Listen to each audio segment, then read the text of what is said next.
Pleurer, oui. Mon cœur était lourd tous ces jours. Mon cœur était lourd encore hier. Et je pense à tant de choses que nous devrions changer et faire. Mais comment le faire, oh Dieu, comment le faire? Comment le faire pour qu'il y ait plus de bonheur? Comment le faire pour qu'il y ait plus d'honnêteté?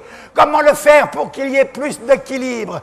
Comment le faire pour que le malheureux, le long des routes, qui vend quelques marchandises ici et là, pour gagner quelque chose, mais quoi?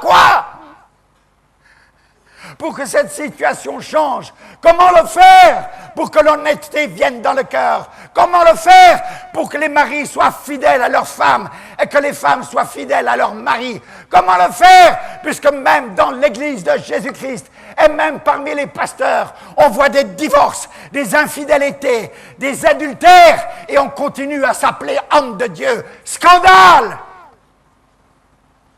C'est à toi, Église du Congo, que je prêche. C'est à toi, Église du Congo, que j'ouvre mon cœur. Je te dis ce matin ce que je n'ai pas préparé à l'avance, mais je te dis ce qui remplit mon cœur.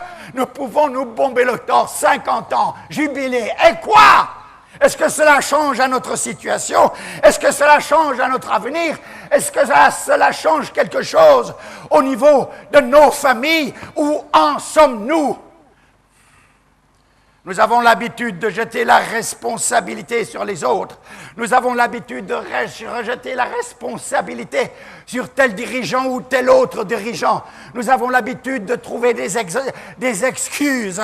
Mais tout cela ne tient pas, car chacun d'entre nous, nous pouvons faire quelque chose pour changer quelque chose. Et si chacun d'entre nous, dans cette Église, nous sommes décidés à changer quelque chose, nous aurons une influence. Et cette influence va se multiplier. Et se multiplier encore. Fini de jouer continuellement. Pourquoi jouer encore et encore?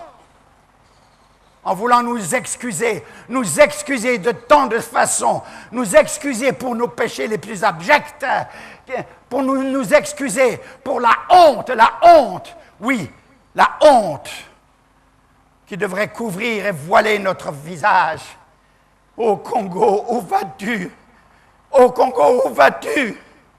Les larmes me remplissent les yeux. Y a-t-il un espoir aujourd'hui? Un espoir dans nos réunions politiques? Un espoir dans nos partis? Un espoir? Mais mes frères, depuis 46 ans que je suis à Kinshasa, qu'ai-je vu comme espoir réalisé pour le meilleur de la nation, pour le meilleur de la masse, pour le meilleur du peuple? Peut-être vous n'êtes pas content et vous dites c'est un étranger qui nous parle. Non, je ne suis pas étranger, je suis congolais comme vous. Et c'est pour cela que je parle. Et c'est pour cela que je parle et je parlerai encore. Ne vous en déplaise, ceci concerne la morale de la famille, la morale de la société, la morale des instances politiques, la morale des décideurs de la nation. La morale, où est-elle?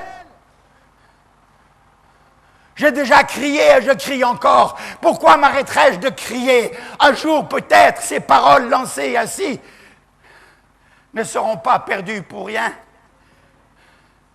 De toute façon, si je prêche de cette façon, mes frères, je sais qu'en le faisant, je me sauve moi-même. Car sachant, je dois parler. Si je ne sais pas, je ne peux parler. Mais si je sais, je dois parler. Et c'est ma responsabilité. Dieu me dira, tu savais, tu n'as rien dit. Frères et sœurs, je ne cherche pas à ce que les hommes m'aiment, mais je cherche à ce qu'ils aiment le Dieu vivant. Et qu'en aimant le Dieu vivant, ils obéissent à ses lois et à ses commandements.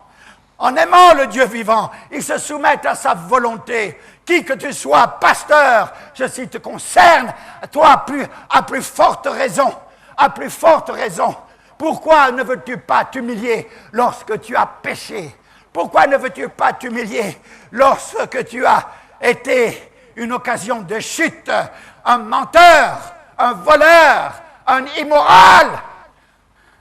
Pourquoi voyons-nous cela dans l'Église? Pourquoi fermons-nous la bouche? Pourquoi cherchons-nous à excuser? Le péché n'est jamais à excuser. Jamais, jamais, jamais.